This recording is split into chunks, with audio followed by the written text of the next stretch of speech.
करेंगे Maxwell second law. तो Maxwell second law actual में रिलेशनशिप होता है, डिराइव होता है relationship between E and V के जरिए।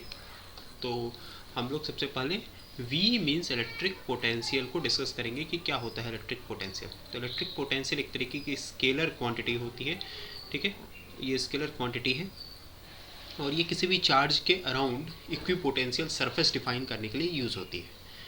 तो सबसे पहले अगर कोई भी चार्ज हमारे वर्क डन क्या होता है डी डब्ल्यू अगर होता है एफ डॉट डी एल। तो एफ डॉट डी एल मतलब कोई भी चार्ज को डिस्प्लेस करने में एक पॉइंट से दूसरे पॉइंट तक ले जाने के लिए जितना हमें वर्क उस पर करना पड़ता है, जितना हमें फोर्स लगाना पड़ता है, that will be given by F dot d L minus of F dot d L. क्योंकि वर्क ऑन द हम लोग सिस्टम कर रहे हैं तो इसलिए माइनस साइन यूज़ कर रहे हैं, ठीक है। तो ये हो जाएगा is equals to minus F is equals to क्या होता है, एफ इज इक्वल्स टू होता है क्यू इंटू ई। तो चार्ज क्यू पर ई इलेक्ट्रिक फील्ड में काम हो रहा है तो minus of Q E dot d L हो जाएगा, ठीक। तो यहाँ पर अगर हम लोग एक चार्ज को पॉइंट ए से पॉइंट बी तक अगर हम डिस्प्लेस कर रहे हैं और अगर हमें उस पॉइंट को चार्ज को पॉइंट ए से लेकर के पॉइंट बी तक डिस्प्लेस करने में ओवरऑल वर्क डन निकालना है, then W will be equals to minus of q integration from a to b E dot d l. Okay, तो जो वोल्टेज या इलेक्ट्रिक पोटेंशियल होता है that is work done in moving a unit charge from position a to b, तो ये कहलाएगा electric potential. तो unit charge के लिए हम लोग क्या करेंगे, जो चार्ज क्यू दिया हुआ है उसको हम लोग ओवरऑल वर्क डन से डिवाइड कर देंगे।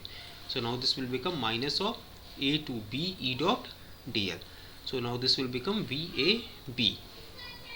Okay, so in determining VAB,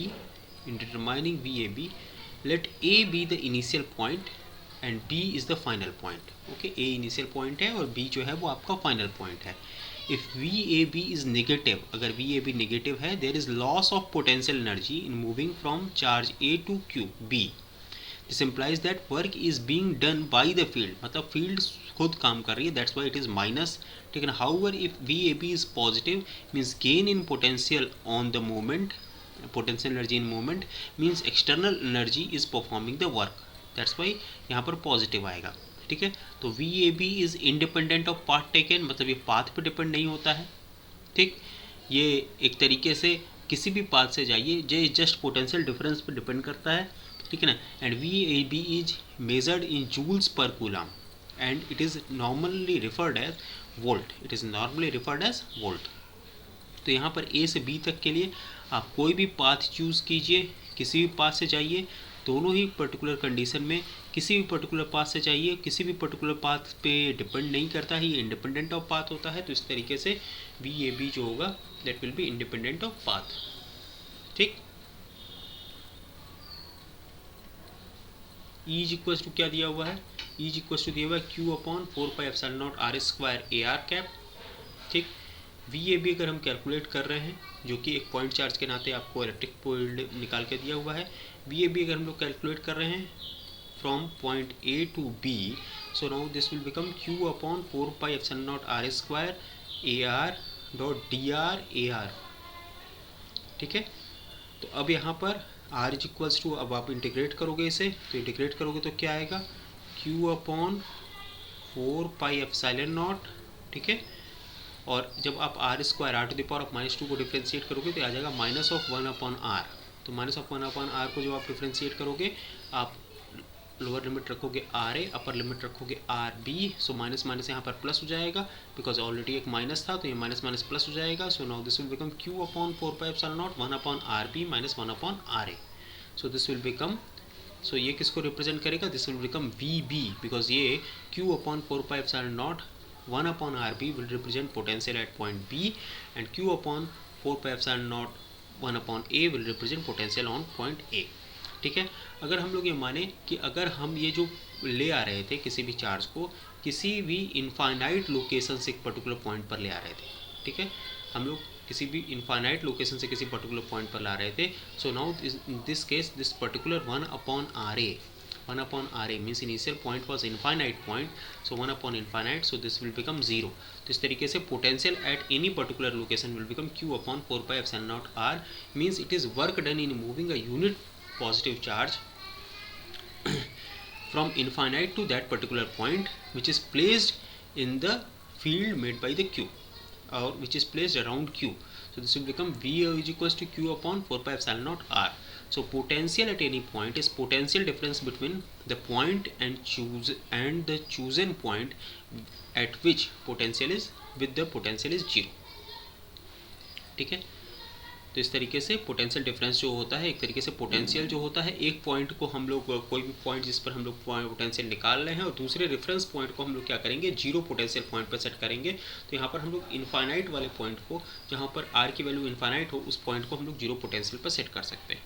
ठीक है, अब यहाँ पर v इज इक्वल्स टू अगर हम लोग इस तरीके से सेट करें तो v इज इक्वल्स टू क्या हो जाएगा, minus infinite to r E dot d L.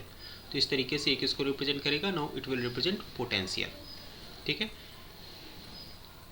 अगर हम लोग एक यूनिट चार्ज के लिए जैसे हम लोगों ने लिखा कि यहाँ पर Q अपॉन 4 पाई, तो इस तरीके से Q1 अगर ढेर सारे चार्जेज हैं Q1 Q2 Q3 Q4, तो इस तरीके से Q1 upon 4 pi epsilon not R minus R1, फिर Q2 upon 4 pi epsilon not R minus R2, Qn upon 4 pi epsilon not R minus Rn. चूँकि यहाँ पर और पावर में नहीं जा रहा है, रीज़न ये है क्योंकि ये वेक्टर क्वांटिटी नहीं है, ये स्केलर क्वांटिटी है, तो simply 1 upon R minus R1 हम लोग इस तरीके से करके लिख सकते हैं.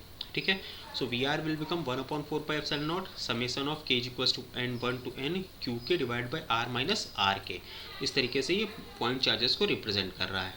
ठीक है, वहीं अगर लाइन चार्ज होगा तो यहाँ पर क्यू की जगह क्या हो जाएगा, rho L D L dash.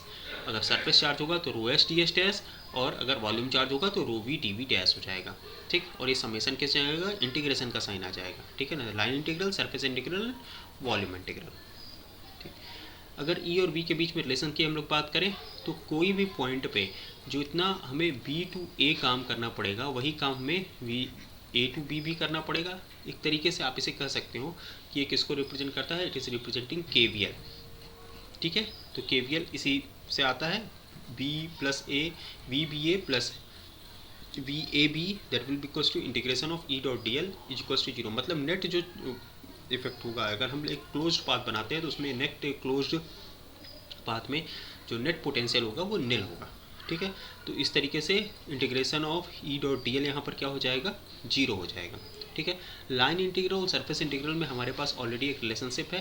तो लाइन इंटीग्रल और सरफेस इंटीग्रल में अगर हम लोग बात करें तो इसे हम लोग del cross E dot d s से हम लोग इसे रिप्रेजेंट कर सकते हैं. तो इस तरीके से डेल डॉट ई को हम लोग बाई स्टोक्स थ्योरम हम लोग del cross E dot d s is equals to 0 भी लिख सकते हैं.